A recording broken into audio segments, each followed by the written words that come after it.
વધુ એક મહત્વના સમાચાર સામે આવી રહ્યા છે। કોલકાતામાં રેસિડેન્ટ મહિલા તબીબ પર બળાત્કાર અને હત્યાના મામલે દેશભરમાં ઘેરા પ્રત્યાઘાત પડી રહ્યા છે। આ ઘટનાને લઈને દેશભરમાં તબીબી આલમમાં રોષ પણ એટલો જ છે। આ ઘટનાના પ્રત્યાઘાત ગુજરાતમાં પણ પડ્યા છે। તબીબોની દેશવ્યાપી હડતાલમાં રાજકોટ સિવિલ હોસ્પિટલના રેસિડેન્ટ તબીબો પણ જોડાશે।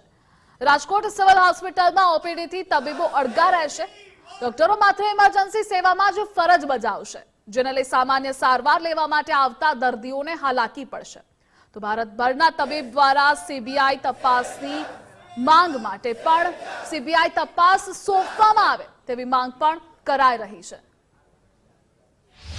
કોલકાતાની અંદર જે ઘટના બની છે ડોક્ટર સાથે તેને લઈને રાજકોટના રેસિડેન્ટ્સ ડોક્ટરો દ્વારા પણ આજે હડતાલ પાડવામાં આવી છે। એટલું જ નહીં, સાથે કાળા કપડાં પહેરીને અલગ અલગ બેનરો સાથે વિરોધ છે તે વ્યક્ત કરી રહે છે।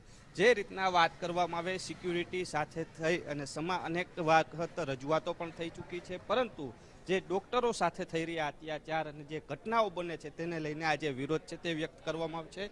આપણે તેઓની સાથે વાત કરીશું, તેઓ શું કહે છે। શું કહેશો, કલકત્તાની જે ઘટના બની છે તેને લઈને આજે ભારતભરમાં વિરોધ છે, આજે કાળા કપડાં પહેરીને વિરોધ દર્શાવી રહ્યા છો, સૂત્રોચ્ચાર પણ કર્યા, શું કહો છો?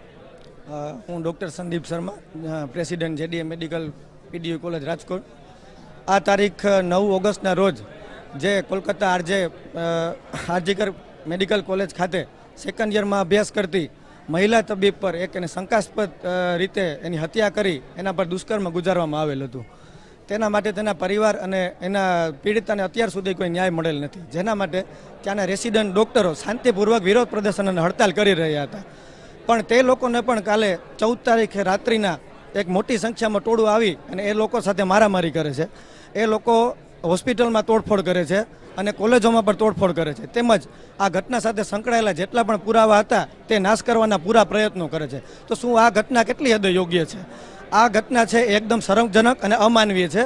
અમે ગુજરાત ડૉક્ટર એસોસિએશન તથા જુનિયર ડૉક્ટર એસોસિએશન રાજકોટ આ ઘટનાનો વિરોધ કરીએ છીએ, તેમજ મીડિયા માધ્યમથી તમામ જે આમ જનતા જોવે છે એને પણ એક અપીલ કરવા માંગીશ કે જે આ ઘટના છે આમાં શા માટે ફક્ત ડૉક્ટરો જ વિરોધ કરે, તે લોકો પણ આમાં જોડાય અને પીડિતા અને એના પરિવારને ન્યાય અપાવવા માટે પૂરતી કોશિશ કરે। એ લોકો માંગ શું છે ડૉક્ટરોની? અમારી માંગ એવી છે કે જે પીડિતા છે અને એના પરિવારને પૂરતો ન્યાય મળે અને આ જે તપાસ થાય એકદમ નિષ્પક્ષ રહે, કોઈ પણ ઢીલી નીતિ આમાં વાપરવામાં ના આવે અને આ ઘટના સાથે સંકળાયેલ જે કોઈ પણ ગુનેગાર હોય એને પૂરેપૂરી સજા મળે અને સરકારશ્રી દ્વારા એક એવો દાખલો બેસાડવામાં આવે જેથી કરીને આવી ઘટના ક્યારેય ભવિષ્યમાં કોઈ સાથે ન થાય।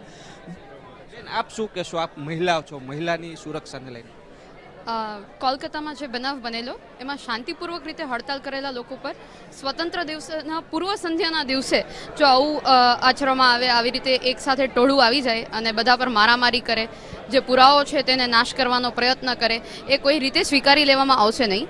આવું પહેલી વાર નથી થયું, આવી ઘટનાઓ અવારનવાર બનતી હોય છે। ડૉક્ટરો સાથે હિંસા અવારનવાર થતી હોય છે, સ્ટાફ સાથે પણ થતી હોય છે અને અમે બધા જ મહિલાઓ સાથે છીએ। અમે બધાને વર્ક પ્લેસ પર સેફટી મળી રહીએ એ માટે છીએ।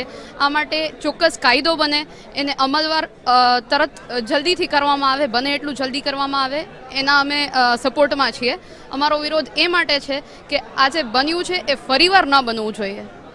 ના અલગ અલગ બેનર્સો સાથે જે મહિલા ડૉક્ટરો છે, વી વોન્ટ જસ્ટિસ સાથે મહિલા ડૉક્ટરો પણ એટલા જ જોડા છે। આપણે મહિલા ડૉક્ટરો સાથે વાત કરશું, કારણ કે સેફટી અને સુરક્ષા, કારણ કે વારંવાર જો મહિલા ડૉક્ટરો સાથે આ પ્રકારની કૃત્ય થશે તો પછી નોકરીઓને લઈને પણ અનેક સવાલો। બેન, શું કહેશો? જે રીતના ઘટના બની છે, દુઃખદ ઘટના કહેવાય મહિલા સાથે, આપ એક મહિલા છો, તેની પીડા પણ સમજતા હશો, શું માંગ છે તપાસને લઈને? શું કહેશો? એને જરૂર ન્યાય મળવો જોઈએ। આ બધું થયું છે તો જેટલી ક્રૂરતા રીતે આ બનાવ બન્યો છે, ઘટના બની છે, બીજા કોઈ સાથે ના થાય એના માટે સેફટીનું કરવું જોઈએ સરકારે। અન્ય બેન, શું કહેશો? જે આખી ઘટના બની છે, લોકોને જીવન સારું આપતા ડૉક્ટરો કહેવામાં આવે છે, કારણ કે લોકો બીમાર હોય છે, સ્વચ્છ કરતા હોય, પરંતુ ડૉક્ટર જ સુરક્ષિત નથી, તેને લઈને શું? I think doctor noble profession છે, એમાં જો આવું થાય તો કોઈ સપનું કેમ જોઈ શકે કોઈ છોકરી કે હું ફ્યુચરમાં ડૉક્ટર બનીશ, પોતે જ સેફ ફીલ ન કરે પોતાના વર્ક પ્લેસમાં, and just because political connection છે તો એને સજા ન મળે તો કોઈ એવું તો ના જ ચાલે ને। દેશભરની અંદર વિરોધનો જ્વાળા છે તે ઉકળી ઉઠ્યો છે। કેમેરા પર્સન દેવજી રંગાડિયા સાથે લાખાણી, ગુજરાત ફર્સ્ટ, રાજકોટ।